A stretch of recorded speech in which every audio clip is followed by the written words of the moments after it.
Bonjour à tous, je suis Kylian Marley, votre trader formateur. Bienvenue dans cette nouvelle vidéo un peu spéciale parce que c'est une vidéo justement interview avec Thomas Gillot. Donc justement, bonjour Thomas. Salut, Je salut, vais, merci de me recevoir. voilà, avec plaisir. Je vais justement commencer par ton parcours pour les gens qui voilà, ne connaissent pas Thomas Gillot. Donc que fais-tu? Raconte-nous un petit peu. Pas de souci. Alors, moi, j'ai trois grandes activités, on va dire. J'ai le e-commerce et plus spécifiquement le print on demande. Alors, pour ceux qui ne connaissent pas, c'est juste l'impression à la demande, en fait. C'est par exemple, on met les designs sur le plus évident, c'est les t-shirts, mais ça peut être aussi des mugs, des coques de smartphone, des rideaux, etc., etc. Et en fait, une fois qu'on a notre vente, notre fournisseur va l'imprimer et va l'envoyer. Donc, c'est vraiment un peu du dropshipping, mais pour moi, beaucoup plus qualitatif. Donc, ça, c'est vraiment comme ça que j'ai débuté. Ensuite, je vends de la formation sur du marketing en ligne, du business en ligne en général, et donc forcément du print en demande. Et j'ai aussi une troisième activité qui est tout simplement une agence web marketing aux États-Unis principalement. Donc, j'aide les restaurants en fait à développer leur marketing, puisqu'aujourd'hui, malheureusement, beaucoup de commerces ne font pas de marketing, et donc il y a un très gros marché en fait à conquérir. Donc voilà un peu pour faire simple. Super. Et ça fait longtemps justement que tu as créé ton entreprise en Amérique ou bien c'est tout récent? C'est depuis un an. C'est depuis un an, ouais. Parce qu'en fait, je planifie d'habiter là-bas. Et pour ça, donc, il fallait que tout simplement, je crée d'abord l'entreprise, après que j'investisse de l'argent dans le pays, etc., etc. Donc là, bon, c'est un peu flou avec ce qui se passe actuellement, mais c'est prévu très prochainement. Bien sûr. Ok, top. Je voudrais du coup que tu nous racontes un peu ton histoire. Quelles sont les étapes que tu as dû franchir pour arriver là où tu en es justement aujourd'hui avec plusieurs sources de revenus et autant de business. Bien sûr. Alors déjà, la première chose, c'est que moi, depuis tout petit, je veux être entrepreneur. C'est depuis que j'ai 12 ans que je dis, je veux être entrepreneur. Je ne sais pas dans quoi, mais je serai entrepreneur. Donc ça, je pense que c'est la première chose importante, c'est la passion. Moi, les business, je les fais, honnêtement, je pourrais en faire que un, ça me suffirait largement pour vivre. Mais c'est juste que j'adore entreprendre et c'est vraiment une passion pour moi.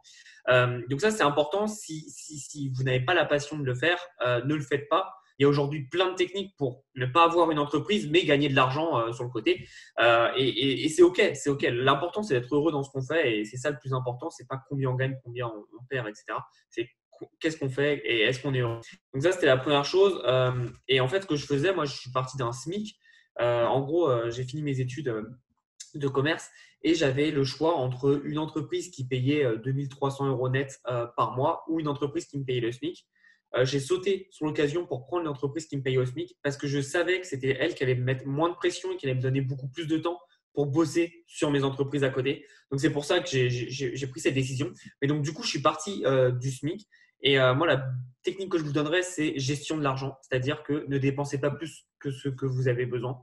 Donc moi, ce que je faisais, c'est que je me restreignais pas non plus, hein, mais de nature, je suis pas un gros dépensier. Et donc, du coup, je dépensais pas énormément. Ça me permettait de réinvestir petit à petit, même 50, 100 € par mois dans mon business. Et ça m'a permis d'avoir mes premiers résultats au tout début. Et le plus important, je pense, c'est vraiment la constance. Beaucoup de personnes font des efforts exceptionnels pendant 1, 2 jours, 2 semaines, peut-être un mois, et puis après, on n'entend plus parler d'eux. Le plus important, c'est d'en faire peut-être un peu moins, mais par contre, d'être là depuis 2 ans, 3 ans, et continuer, continuer, continuer. C'est ce qui permet d'avoir de vrais résultats sur le long terme. Bien sûr, c'est vrai que je suis totalement d'accord avec toi, que ça soit justement dans ton business ou dans le mien ou même un peu dans tous les autres business, on dit qu'une personne qui est vraiment bonne dans son domaine, c'est pas une personne qui va exploser ses chiffres pendant un mois et ensuite on va plus les voir. C'est plutôt quelqu'un qui va vraiment être constant, et durer dans le temps justement. C'est vraiment le plus important. Il faut pas tout de suite vouloir décrocher la lune, vouloir gagner des centaines et des centaines de mille euros directement dès le premier mois. Il faut vraiment être constant et se dire que c'est un travail qui est difficile et qui est long. Mais voilà, faut vraiment avoir des objectifs directement long terme. Si pas, voilà, comme tu l'as dit, si on commence à vouloir faire ça d'abord pour l'argent, on risque vraiment d'être surpris, hein. Ouais, non, carrément. Il y a beaucoup de gens qui se lancent dans l'entrepreneuriat pour l'argent, mais c'est le pire truc à faire. Pour moi, l'argent, c'est vraiment une conclusion de ce que tu mets en place. Mais le plus important, c'est de mettre en place des grosses, grosses, grosses fondations. Mais si tu fais ça pour l'argent, tu n'y arriveras jamais pour deux raisons. La première, tu ne seras pas passionné. Et enfin, je ne sais pas si aujourd'hui vous avez un job ou pas, mais si vous allez au travail sans être passionné, c'est à peu près le même goût. Et le pire, c'est qu'une entreprise, ben, c'est comme un bébé, donc on y pense 24 heures sur 24, 7 jours sur 7. Donc si vous pensez à ça alors que vous n'êtes même pas passionné, j'imagine même pas le bordel. Et en plus, si vous faites ça pour l'argent, le jour où vous n'avez pas de résultat, vous allez déprimer et vous n'allez pas être heureux. Tandis que moi, aujourd'hui, je fais un mois où je perds 10 000 euros et un mois où je fais plus 20 000 euros. Mon état de bonheur, il ne change pas. Évidemment, hein, je préfère gagner plus, comme tout le monde, je pense, mais je ne vais pas être en dépression ou pas parce que j'ai fait un moins bon mois. Parce que je sais ce que je suis en train de mettre en place et je sais que ce que je mets en place, ça paiera dans 2, 3, 4, 5 ans.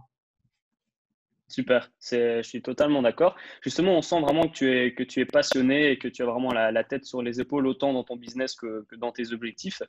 Justement, je pense que les personnes qui regardent cette vidéo sont Ouais. assez curieuses. Donc, bien, qu'est-ce que ça donne une journée type, justement, de Thomas Gio? Ah, bonne question.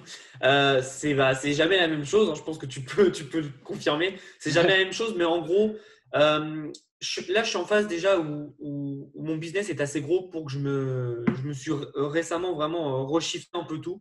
C'est-à-dire que l'année dernière, je travaillais 15 heures par jour. Parce que j'étais dans cette dynamique où je me dis, il faut que j'éclate tout, il faut que j'ai des meilleurs résultats, etc. Donc, je travaille 15 heures par jour. Honnêtement, c'est bien hein, de travailler, mais c'est pas viable à long terme. Franchement, c'est pas viable du tout. C'était les pires mois de ma vie. J'étais pas heureux parce qu'en fait, j'ai commencé à shifter comme je voulais travailler plus pour avoir plus de résultats. Mes résultats, je les voulais pas pour moi, je les voulais pour aller le plus rapidement possible aux États-Unis. Et en fait, donc du coup, j'étais dans une course à l'argent, ce qui est, bah, comme tu l'as dit, moi, je suis vraiment passionné. Donc du coup, c'est complètement parti de ce que moi j'aime faire et j'étais pas du tout heureux. Donc en fait, je suis reparti au basique, c'est-à-dire ça viendra quand ça viendra. Je vais bosser quoi qu'il arrive et donc ça. Donc maintenant, je dois bosser entre 8 et 10 heures par jour en moyenne, hein. Il y a des jours où je vais bosser beaucoup plus et il y a des jours où je vais bosser 2-3 heures parce que bah, tu connais ça, hein, tu n'as pas envie et puis tu le fais pas. Et puis moi, ce qui m'a permis vraiment de me développer aussi, c'est que j'ai très vite compris l'intérêt de déléguer. Aujourd'hui, en comptant l'entreprise américaine et française, j'ai 22 personnes avec qui je travaille. Donc, ça me permet vraiment d'avoir un expert sur chaque pôle. Et moi, je suis expert de mon pôle à moi et je gère mon pôle à moi. Donc, en gros, je vais travailler le matin à peu près de 8h30, 9h jusqu'à midi. Je vais travailler sur la création de contenu. En général, c'est là où je tourne toutes mes vidéos ou toutes mes formations. Très important. Ensuite, l'après-midi, début d'après-midi, je vais commencer à faire tous les trucs chiants, style administratif, et gérer par exemple, tous les chiffres, etc., ou tous les bugs qu'il y a, tous les reports qu'il y a. Je vais aussi évidemment gérer avec mon équipe s'il y a un problème urgent. Parce que mon équipe, je travaille avec eux sur Slack. Donc, pour ceux qui ne Hmm. connaissent pas, c'est une messagerie d'entreprise, mais c'est juste génial pour pouvoir attribuer chaque tâche à chaque personne. Et en fait, ce que je vais faire, c'est qu'au fur et à mesure de la journée, je vais avoir des idées. Je vais les noter sur Trello. Je ne sais pas si tu connais. Bien sûr, bien sûr. C'est pareil, c'est pour prendre c'est pour faire des to-do list et tout. Et c'est pareil, c'est pour faire en équipe. Donc, comme ça, je peux donner à chaque personne qui en a besoin. Donc, ça me permet vraiment de leur donner une marche à suivre. Et puis, c'est toujours plaisant de pouvoir cocher des cases quand tu as fini de faire un truc. Et puis ensuite, je vais me former un peu. Je vais me former à peu près 1 heure par jour. C'est important pour moi. Parfois, tu vois, ça peut être 3 heures. Ça dépend vraiment de mon niveau d'envie. Et ensuite, donc on va arriver doucement vers les 5 heures, 6 heures. Donc là, je vais donner les tâches pour le lendemain ou pour la semaine, si ce n'est pas fait, à toute mon équipe pour qu'ils aient vraiment la marche à suivre du lendemain. Donc comme ça, quand ils commencent le travail, ils savent ce qu'ils ont à faire. Du coup, bah, je commence ma deuxième journée qui est donc mon agence américaine, puisque c'est aux États-Unis. Donc il y a 6 heures de décalage. Donc je commence à travailler vers midi pour eux, 11h midi. Et donc pareil, je fais exactement le même process, mais à l'américaine et un peu moins parce que j'ai pas de création. J'ai juste à voir avec mes équipes comment on peut gérer, etc., etc. Donc c'est 2 journées en une. Donc pour l'instant, c'est un peu complexe. Ça sera plus facile quand j'habiterai là-bas et que j'aurai tout ça à gérer en un seul fuseau horaire, on va dire. Mais voilà, donc c'est plutôt cool. Comme je te l'ai dit, hein, c'est très changeant. Là, c'est un truc de base, mais parfois je vais bosser que sur l'agence, parfois que sur l'entreprise française. Ça dépend vraiment des urgences et de ce que. Par exemple, si je suis en lancement, bah, tu te doutes bien que ça va changer. J'ai d'autres choses à faire. Et donc, ça me permet vraiment de mettre ça en place. Et là, dernièrement, comme je t'ai dit, j'ai des équipes. Et comme je t'ai dit, dernièrement, j'ai vraiment voulu développer les sources de revenus alternatifs.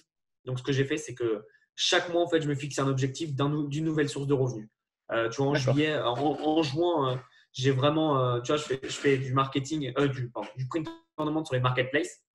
J'ai quelques designs, mais là, je me suis dit, OK, là maintenant, je vais accélérer et au lieu d'en avoir 2000, 3000, je vais en avoir 5000, 6000. Tu vois. Donc, du coup, bah, j'ai mis mes équipes dessus pour accélérer le process.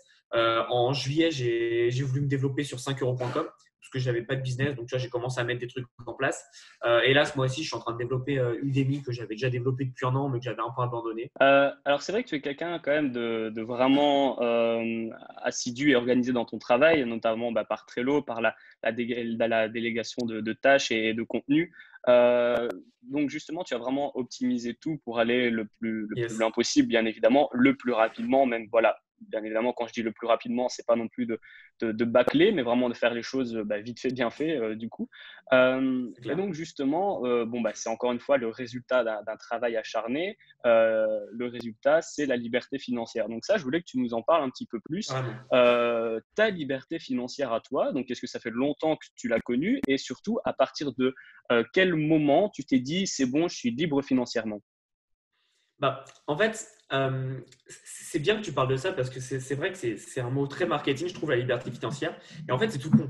La liberté financière, la définition, c'est quand ton entreprise génère plus que ce que tu dépenses. Donc, pour répondre à ta question, moi, je l'ai atteint très rapidement parce que, comme je dis, je ne dépense pas beaucoup. Tu vois, genre, à la louche, hein. Par mois, je devais dépenser 1100 € quand j'étais au SMIC. Là, je dois dépenser peut-être 1500, 1600, un peu plus quand je voyage. Mais bon, là, tu vois, j'ai regardé quand on n'a pas bougé avec le confinement et tout.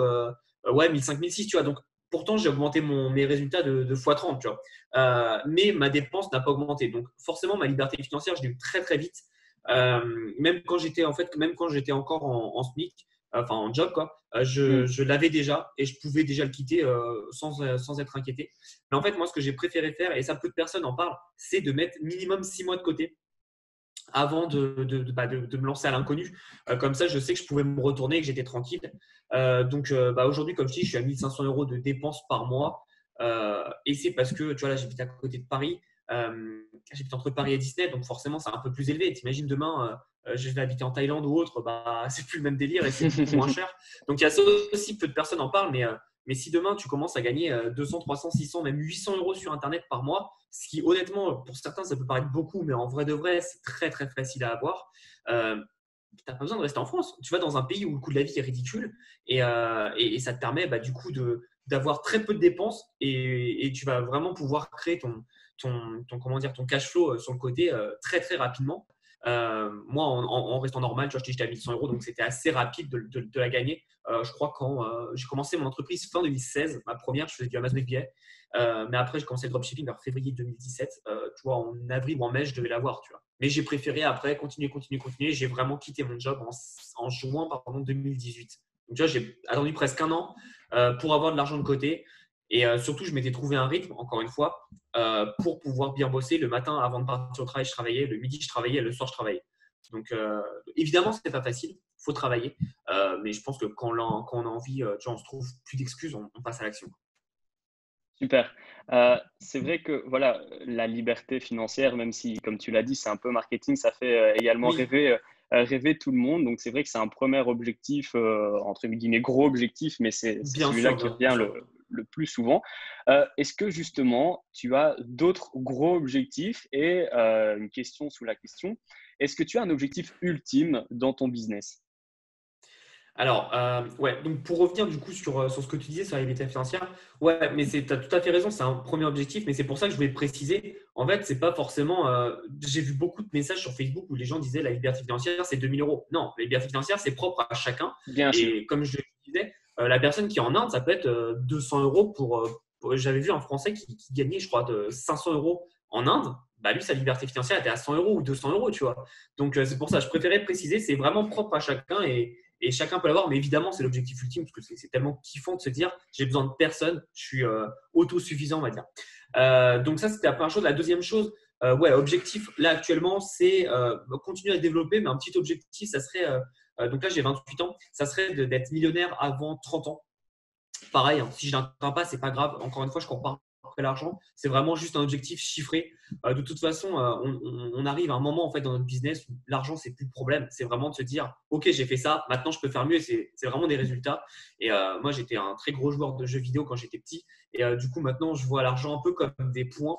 Et je me dis, j'ai fait ça ce mois-ci. Comment je peux faire plus? Et donc voilà. Donc c'est vraiment mon objectif, mais c'est plus factuel. Et après, avec ça, j'aimerais vraiment réinvestir, créer d'autres entreprises, créer peut-être des solutions en SaaS, donc les logiciels avec abonnement par exemple. Et j'aimerais aussi créer des écoles dans des pays défavorisés. Ça, c'est un truc qui me tient à cœur. Pourquoi? J'ai aucune idée, mais c'est un truc qui me fait vraiment kiffer. Tu sais, de redonner les. Bah, je vois en fait en formant des gens la puissance de l'éducation. Et ouais, c'est peut-être venu comme ça, mais je n'ai pas eu une raison, une illumination un jour. Mais ça me ferait vraiment kiffer de faire ça. Donc, on va dire que c'est mon objectif, ouais, ultime. Après, l'important pour moi, c'est vraiment de kiffer, prendre du plaisir, d'avoir toujours plein de sources de revenus. Et tu vois, là, en 2020, on en reviendra, mais en 2020, moi, mon objectif, c'était d'investir dans la bourse. 2021, c'était d'investir dans l'immobilier. Donc, tu vois, c'est pas des gros objectifs, c'est des petits objectifs, on va dire, largement faisables. Mais en ultime, ouais, ça serait ça. Et puis, ça serait quand j'aurai une famille et tout, de profiter avec eux et passer du temps avec eux. Tu sais. Bien sûr. Bah, c'est vrai que je suis totalement d'accord avec toi. Ça sert à rien non plus d'être le plus riche du cimetière. Donc, il faut Carrément. profiter de la vie. Je reviens vraiment sur cette phrase. Euh, Peu importe si, bon, bah voilà, c'est vrai que même dans tes objectifs, il y en a qui sont semblables aux miens. J'ai aussi l'objectif du million, etc. Mais au final, comme tu l'as dit, c'est uniquement du chiffre, étant donné C'est que, bah ça. voilà, qu'on gagne 2000 euros, 1000 euros, même 3000. Voilà, comme tu l'as dit, on pourrait être en Thaïlande et on est libre financièrement et on a bien plus déjà que ce qu'on devrait avoir. Donc, au final, tu l'as vraiment Carrément. dit, le plus important, c'est vraiment de profiter de la vie, de profiter de chaque moment et de pas non plus. L'argent monte vite à la tête, que ça soit dans un business en règle générale et même encore plus, comme C'est tu le dis, clair. que ce soit dans la bourse ou dans le trading, on a vite ce rapport avec l'argent qui, voilà, c'est assez dangereux, donc il faut vraiment profiter de la vie. Et c'est vrai que je voulais vraiment fermer cette parenthèse pour dire que c'est très important. Il ne faut pas non plus devenir fou avec cet objectif d'argent, argent, argent, argent. Il y a Ouais, c'est clair. bien plus important dans la vie. Des choses matérielles, c'est aussi assez futile. Donc, vaut mieux profiter avec sa famille et faire des voyages et profiter de cette liberté financière comme ça, quoi. Parce on l'a vu justement, que ce soit des footballeurs ou même des gagnants du loto qui ont tout de suite l'argent, beaucoup d'argent, ben, en général, ils n'ont pas souvent cet argent parce qu'ils deviennent vite fous, hein. Donc, comme tu l'as dit, il faut vraiment Bah, c'est ça. profiter, garder les pieds sur terre et se dire que c'est que des chiffres au final, hein. Mais c'est comme même plus près que nous, hein, les entrepreneurs qui commencent à gagner de l'argent, tu sais, 1000, 2000, 10 000 euros par mois sur Internet, commencent à devenir fous à acheter une grosse voiture, des Rolex et tout. Mais faites pas ça. Faites pas ça. Réinvestissez dans votre entreprise pour grossir. Et puis, en fait, après, ça sera tellement gros que bah, vous pourrez en acheter tous les jours des Tesla ou des grosses voitures comme ça.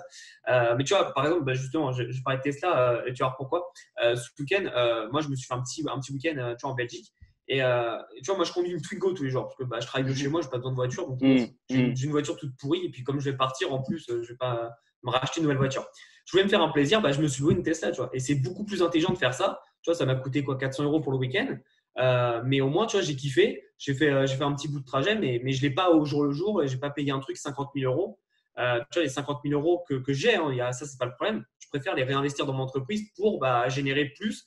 Et puis derrière, dans un an, 2 ans, même pas, des Tesla, si je veux, je pourrais m'en acheter ouais, tous les mois. Quoi. Et c'est ça, en fait, l'objectif. Beaucoup de personnes, malheureusement, quand ils commencent l'entrepreneuriat, ils commencent à gagner de l'argent, comme tu dis, ils deviennent un peu fous et ils pensent surtout que c'est un salaire. C'est-à-dire qu'ils dépensent directement. Mais non, déjà, c'est l'entreprise, c'est l'argent de votre entreprise. Et de deux, pensez à réinvestir. C'est comme ça que les meilleurs ont fait. Et regardez les Bill Gates, les Warren Buffett, les Steve Jobs avant. Comment ils s'habillent? Ils s'habillent ultra simplement. Ils ne se prennent pas la tête. Parce ils savent qu'ils n'ont pas besoin de ça pour montrer qu'ils ont réussi. Ouais, totalement, je suis totalement d'accord. C'est vrai, j'ai justement vu aussi tes stories sur Oui, Facebook où tu es allé à Bruges en Tesla. Donc c'est vrai, je suis vraiment totalement d'accord avec toi. Ça fait une belle transition justement en parlant des investisseurs comme Warren Buffett, carrément. enfin voilà, Jeff Bezos, il y en a énormément. Donc justement pour parler de bourse vers la transition, je voulais connaître un petit peu ton rapport entre la bourse. Euh, pour moi, aujourd'hui, je t'explique ma stratégie en fait, enfin ma vision que j'ai sur la bourse et l'IMO et tu vas comprendre. Bien Pour sûr. moi, ce qu'il faut faire, c'est avoir un business qui te génère du cash. Je ne te parle pas dans le trading, hein. Je te parle dans Hmm. ma vision à moi, parce que le trading, pour moi, c'est un vrai métier. Quoi. Mon investissement en bourse, c'est genre 5 minutes par mois et basta, c'est tout. Donc, en fait, pour moi, il faut une entreprise qui te génère du cash. ou un moyen qui te génère du cash. Hein. Si demain, tu as des appartements, tu fais de l'IMO et tu gagnes de l'argent comme ça, c'est très bien. Donc, qui te génère du cash. Et derrière, tu réinvestis soit en immobilier, soit en bourse, ou soit les deux, hein, évidemment. Moi, c'est ce que je vais faire. Mais comme ça te permet d'avoir quelque chose qui génère du cash flow et quelque chose qui t'en rapporte un peu plus et qui travaille pour toi. Donc moi, par rapport à la bourse, c'est vrai que quand j'étais petit, tu entendais beaucoup, c'est risqué, etc. etc. Hein, ça, on l'a tous entendu. Et évidemment, c'est toujours ton oncle au bout du repas qui a jamais investi un euro qui dit ça. Pareil pour l'immobilier. Après, je connais encore moins l'immobilier, mais c'est exactement le même délire. Et en fait, c'est comme tout. Hein. Quand tu as une bonne stratégie, ça marche. Là, récemment, j'ai remarqué que la stratégie qui prédomine en bourse, c'est la stratégie entrepreneuriale et pas investisseur. C'est d'investir dans des actions pour générer des dividendes. Je pense que tu dois être inondé toi aussi par ça. Pour moi, c'est une fausse bonne idée dans le sens où j'ai fait un calcul. Si tu veux gagner à peu près 2000 euros par mois avec les dividendes, il faut que tu investisses entre 100 et 150 000. C'est beaucoup trop. Pour commencer, je trouve que c'est beaucoup trop. Donc, moi, je fais une stratégie assez simple. En fait, j'investis sur quelques actions du S&P 500 et je mets une assurance avec des obligations d'État américaines. Donc, ça me permet en fait de diminuer les risques. Et donc là, tu vois, on a regardé avant de faire l'interview, je suis à 22,8% à peu près. Depuis le début de l'année, j'ai commencé en février et mon objectif, c'était de mettre 50 000. Là, j'ai mis 33 000 dollars. Donc, je suis à 40 500 et des brouettes. Et à la fin de l'année, je pense que je vais accélérer. Je vais finir à 80-90 000, je pense. En investissement, je parle. Après, en rendement, je ne sais Bien pas sûr, encore. bien sûr. Mais voilà, je vais accélérer parce que je vois que, en fait, c'est tout bête. Mais dans tout ce que vous faites dans la vie, moi, je vous conseille de faire ça. C'est vous testez, vous regardez si ça marche. Si ça marche, vous mettez plus. Et là, c'est exactement ce que j'ai fait. J'ai mis jusque-là, je mettais 5 000 euros par mois. J'ai vu comment ça prenait, ça a bien marché. Ok, j'accélère. Quoi. Et donc, du coup j'ai un système qui est prouvé qui marche. Donc, maintenant, je vais accélérer. Et donc, moi, je ne cherche pas, en fait, la bourse, pour moi, je ne cherche pas le rendement absolu. Je cherche de faire fructifier mon argent, mais en sécurisant. C'est important pour moi. Bien sûr, c'est ça. De toute façon, c'est tout trier entre ce qui marche pas, ce qu'on n'aime pas. Et une fois qu'on a trouvé ce qu'on aime, une fois qu'on a trouvé la stratégie qu'on aime, qui est adaptée à nos disponibilités, à nos objectifs, à notre situation financière, eh bien, au final, tu l'as dit, on se crée pas un nouveau métier. La bourse, tu l'as dit, c'est 5 minutes par mois largement. Juste pour voir si tout va bien, on ouvre son téléphone et on le ferme et basta. Donc c'est vraiment accessible à tout le monde. Et pour le coup, pour les gens qui disent j'ai pas le temps ou j'ai peur ou autre, c'est vraiment devenu vraiment à notre époque actuelle, c'est vraiment devenu des phrases bateau parce que voilà, tu te dis toi-même, tu te consacres 5 minutes par mois et ça te convient largement à faire de l'argent. Et laisser son argent sur un livret A qui on va gagner 100 euros en 20 ans, voilà, c'est vraiment plus du tout la chose à faire. Les gens s'en rendent compte, même les particuliers commencent vraiment à se rendre compte que les banques ne rapportent vraiment plus rien du tout avec l'inflation, etc. C'est vraiment devenu déconné, quoi. Donc, c'est vraiment intéressant. Je voudrais que tu nous dises un petit peu depuis combien de temps, justement, tu t'es intéressé dans la bourse. Est-ce que c'est tout récent ou est-ce que ça fait quand même longtemps que tu regardes de près et que tu surveilles les marchés? Pour dire dans ce que tu disais, les gens n'ont pas le temps parce qu'aussi avant, ça faisait peur d'ouvrir un compte PEA, etc. Aujourd'hui, vous avez une banque que j'adore, moi, qui est Revolut. Vous pouvez acheter des actions depuis Revolut. Donc, comme tu disais, ça prend 2 secondes, en quelques clics. Et puis, pour ceux qui ne veulent pas s'intéresser à la bourse, vous achetez juste des trackers qui répliquent, c'est des EFT, qui répliquent tout simplement le cours de la bourse du S&P 500. Et en moyenne, depuis 1900, je crois 40, c'est à 7 à 8% de croissance. Donc, si vous voulez pas vous prendre la tête, vous faites ça et vous mettez tous les mois même somme d'argent. Et comme tu me dis, le livret A, je crois qu'en plus, même, c'est difficile parce que le livret A est toujours en dessous du taux d'inflation. Donc, en fait, vous perdez de l'argent quand vous laissez de l'argent sur votre livret A. Donc, voilà, c'était pour fermer la parenthèse. Et depuis quand je me suis intéressé à la bourse, je pense depuis tout petit, tu sais, ça fait même quand tu n'y connais rien, la bourse, ça fait quand même adulte, tu sais, ça fait rêver, tu te dis, trop bien et tout. Et là où j'ai commencé vraiment à m'intéresser, c'était je crois, quand j'ai eu 24 ou 25 ans, le jour de mon anniversaire, en fait, j'ai pleuré toute ma journée. Non, c'était 23 ou 24, pardon. Donc, j'avais pas encore une grosse entreprise. Je m'intéressais à créer mes entreprises, mais j'avais rien encore. Et j'ai eu en fait une grosse déprime. Je me suis dit, putain, je suis une grosse merde, j'ai 24 ans, j'ai rien encore en place. Alors, bon, c'est totalement faux. Maintenant, je me dis, bon, ça va, j'ai le temps, tu vois. Et puis en fait, ce que j'ai fait, c'est que c'est con, mais j'ai tapé sur Google les personnes les plus riches de la Terre, qu'est-ce qu'ils faisaient à 24 ans, tu vois. Et genre, j'ai vu que Warren Buffett, je sais plus ce qu'il faisait, mais il était encore caissier chez un truc.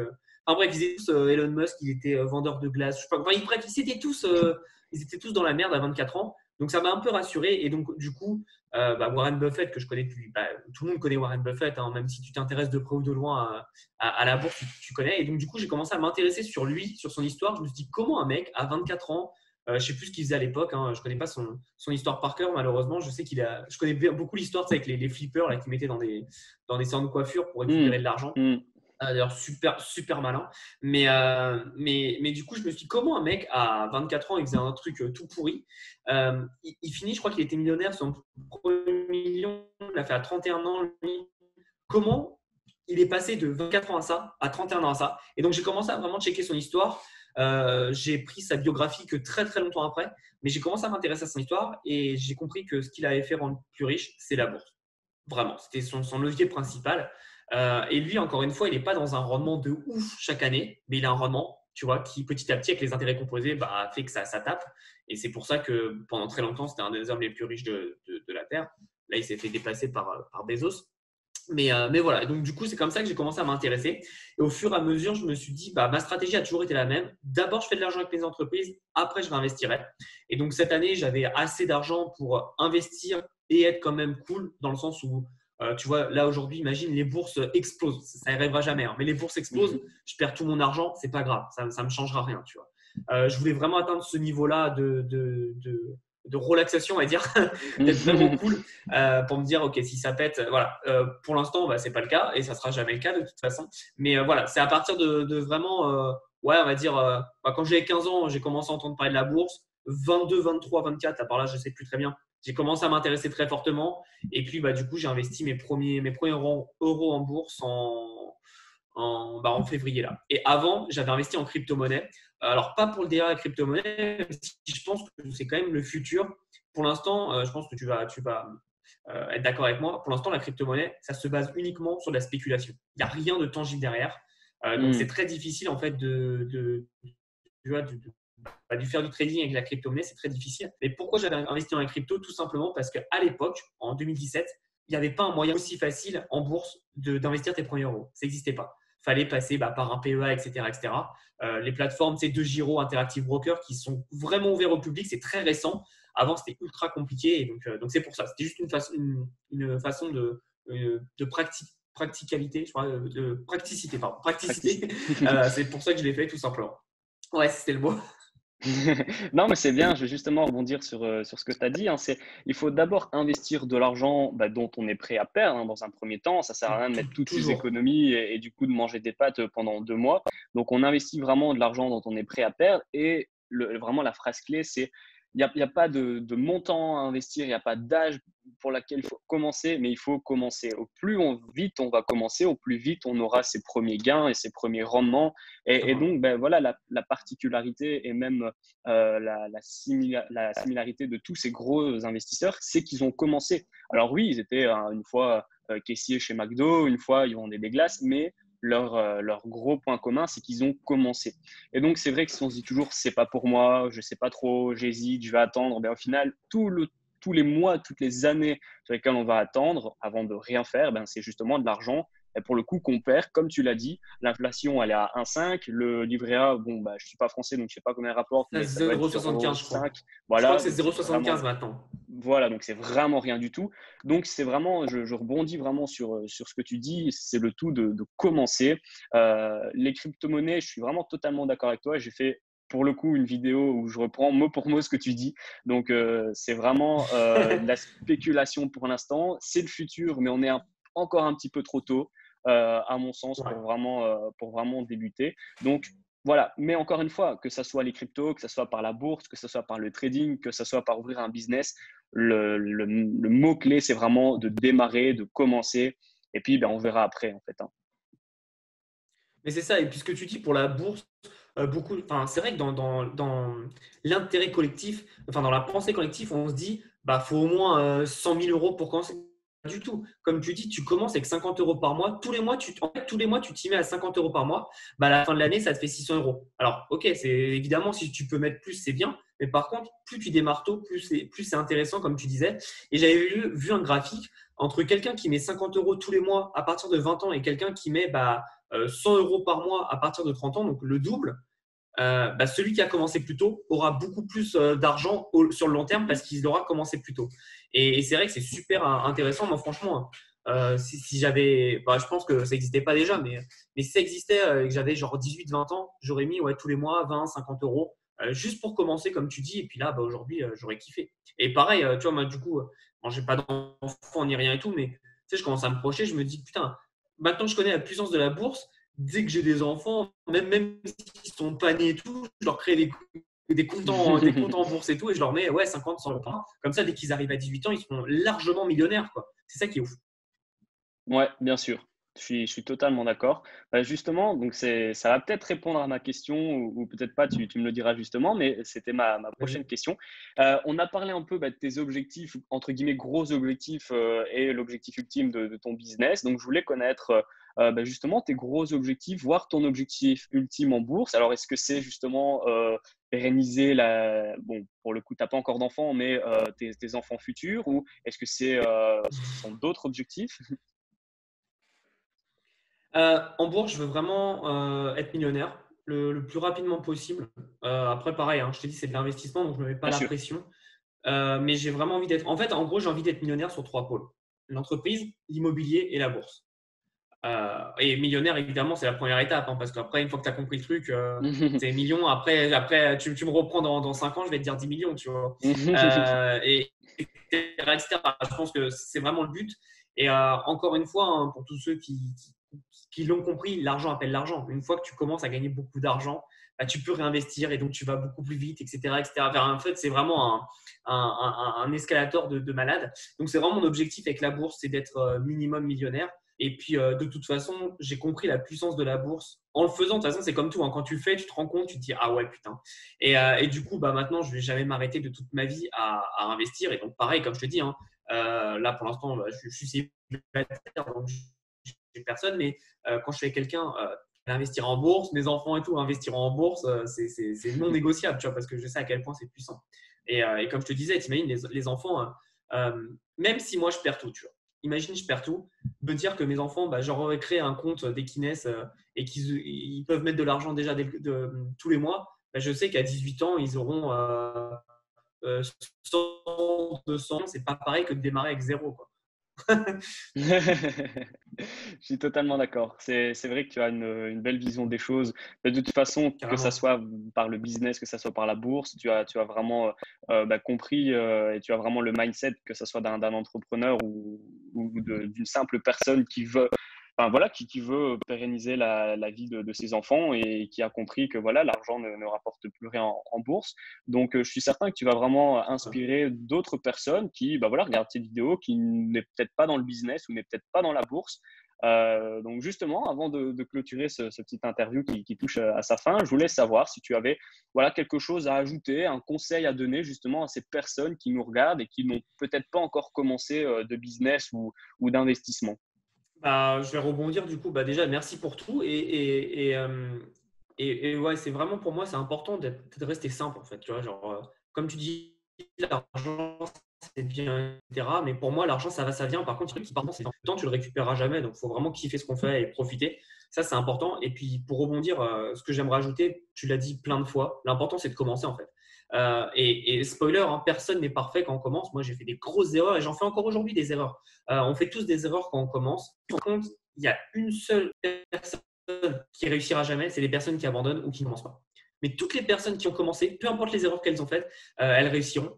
Et du coup, pour donner un peu un autre angle, à chaque fois que je vais aux États-Unis, donc tu vois, moi je suis content, j'ai 2 entreprises, je suis trop content. À chaque fois que je vais aux États-Unis, on me prend pour de la merde. Pourquoi? Parce qu'à chaque fois, on te dit combien d'entreprises tu as planté. Et pour eux, tant que tu n'as pas planté 1, 2, 3, 4 entreprises, tu n'as rien fait de ta vie, tu vois.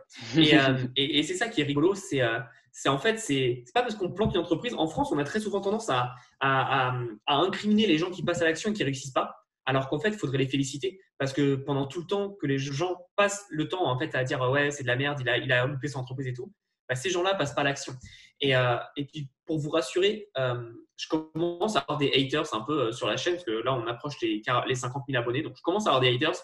Ça me fait plus rien maintenant. Au début, ça fait mal, tu sais, des va niquer ta mère et tout, tu sais, ça fait mal. Mais maintenant, je me dis, mais en fait, ces gens-là, ils réussissent rien dans leur vie, ils font rien dans leur vie, donc je m'en fous. Moi, même si j'aime, tu sais, genre par exemple, je tombe sur une vidéo que j'aime pas. J'ai autre chose à foutre que de mettre un dislike et de taper. Si j'aime pas, je quitte la vidéo et basta, parce que j'ai autre chose à foutre et mon temps, il est précieux. Donc, c'est pour ça, faut n'écouter personne, vraiment écouter que vos envies et personne ne sera mieux que vous pour vous dire ce que vous devez faire. Et pareil, hein, je pense que tu en parles beaucoup plus, mais en bourse, c'est pareil. On a chacun des objectifs différents et c'est pas parce que moi je fais comme ça, que toi tu fais comme ça, que tout le monde doit faire la même chose. Chacun a des objectifs, des besoins, des envies différentes et c'est important de les écouter et de les connaître, quoi. Exactement, exactement. C'est vrai que, il faut toujours se comparer à soi-même et à ses résultats passés plutôt qu'aux voisins de gauche ou de droite et comme tu l'as dit, j'ai beau donner ma stratégie, vraiment telle quelle sur la bourse, ben non, ça sert à rien parce qu'on n'a pas les mêmes objectifs, on n'a pas le même psychologie, on n'a pas la même situation financière. Donc ça sert à rien de vouloir toujours Carrément. copier les gens et de vouloir être comme eux. Il faut surtout savoir qu'est-ce qu'on veut, qu'est-ce qu'on est et pourquoi on le veut justement. Donc de toute façon, comme tu l'as dit, c'est voilà, c'est la entre guillemets le mindset de bon, je dis de la France, mais c'est du francophonie en règle générale. Ouais, c'est La clair. personne a beaucoup de voilà, de haine à lâcher. Comme tu le dis, on préfère mettre des mauvais commentaires, des pouces rouges, plutôt que d'avoir un avis constructif ou même de retirer la vidéo. Donc, des commentaires négatifs, on en aura toujours. C'est le tout de vouloir commencer et d'être vraiment focus sur son objectif et de ne pas commencer à regarder, oh, est-ce que je plais, est-ce que je plais pas, est-ce que je fais c'est bien ou est-ce que j'aurais peut-être dû faire comme ça. On va plus souvent regretter quelque chose qu'on n'a pas fait plutôt que quelque chose qu'on a fait. Donc ça, c'est vraiment super important et je suis vraiment d'accord avec toi. Non, mais Donc carrément, c'est voilà, super important et beaucoup de gens oublient ça. ouais, voilà, je suis totalement d'accord avec toi. Du coup, je voulais savoir si tu avais un réseau entre guillemets fétiche sur lequel bah, justement les personnes qui ont attaché à ta personnalité pourraient te contacter. Est-ce que tu es plutôt actif sur mail, Telegram, Messenger? J'ai Telegram, j'ai Messenger, j'ai YouTube. Je suis plus présent sur YouTube. Je fais 3 vidéos par semaine. Tu vois, je dois avoir 600 vidéos à peu près. Donc, si les gens veulent voir un peu plus mon travail, j'ai YouTube. Sinon, j'ai un réseau Telegram où tous les jours, en fait, je donne une astuce. Tu vois, par exemple, c'est des choses que je vois et je leur donne une astuce ou sinon, c'est vraiment des choses sur lesquelles je bosse en ce moment. Donc, en fait, la personne aura vraiment une astuce chaque jour et c'est comme ça que je travaille. J'adore Telegram, vraiment. C'est sympa pour changer le format. Tu sais. Tu peux faire du texte, de l'audio, de la vidéo. Puis sinon, j'ai Instagram, pareil, les stories tous les jours, tous les jours, tous les jours. Mon but, c'est vraiment d'apporter un maximum de contenu sur le plus de réseaux possible. Donc, super intéressant. En tout cas, en fonction de ce que vous voulez, bah, vous tapez Tomaggio dans votre réseau social préféré, vous me trouverez. Top, de toute façon, je vais tout mettre les liens dans la C'est description gentil. de YouTube, de Telegram, etc. Je vais également mettre ton Instagram juste en dessous de la vidéo. Ouais. De mon côté, n'oubliez pas hein, justement que vous avez la possibilité de rejoindre mon pack de formation offerte pour faire ses premiers pas et ses premiers gains dans le monde de la bourse. Donc, il y a 5 vidéos qui vous attendent. Moi, je vous souhaite une bonne journée. Je te remercie Thomas pour cette interview et je vous dis bye bye. Avec plaisir. Bonne journée. Bye.